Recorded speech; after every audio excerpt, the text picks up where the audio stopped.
Hello, my name's Dustin Fox, and today we're answering the big question, what is a database? When most people used to think about databases, they often imagined some sort of high-tech system that the government uses to keep track of all the information about everyone and everything. And that's actually pretty accurate, but databases show up in more places than you might think. Take Facebook, for example. Facebook has a huge amount of data that they have to keep track of, such as names, photos, posts, friends. And with 1 billion active users, this all adds up to an unimaginable amount of data. And all of that data is held in a huge database. But storage is not the only thing a database is used for. The dictionary defines a database as a usually large collection of data organized especially for rapid search and retrieval, as by computer. Not too long ago, before computing was invented, if we wanted to keep track of something, we'd just write it down and stow it on a shelf, in a scroll or a book. And you would have trained librarians that know how to find the information as quickly as possible. You can think of a database as a sort of high-tech library, except the librarians find anything you want within seconds, and the information doesn't deteriorate over time, like sometimes is the case with books or scrolls.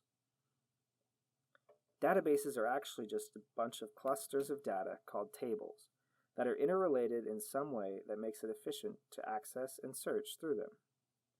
These are very similar to tables in an Excel document. For example, you as a person would go into a person table. That table would contain things like your name, your address, and your favorite food. Every person who's entered into the database would have an entry into that table. Then, there could be another table, let's call it the company table. This table contains the company name, the company motto, and the company logo. Then finally, there would be a table called works that would tie a person to the company that they work for. In databases, there are hundreds of these relations between tables so that when you go through the data, you can use them to find whatever information you need. Any old computer with a hard drive can be converted into a database. But the more data you have to store, the bigger the computer needs to be. The way technology is going today, with things like the cloud, soon everything will be connected. Toasters, fridges, cars, you name it, which calls for a lot of data that needs to be stored somewhere. This is commonly referred to as big data, or the Internet of Things. To be able to handle all of this data, companies like Google and Amazon use giant data centers like this one. Data centers are big buildings that hold huge arrays of server computers. Some of them are even the size of football fields. Each computer has hundreds of hard drives, keeping all the information safe and secure.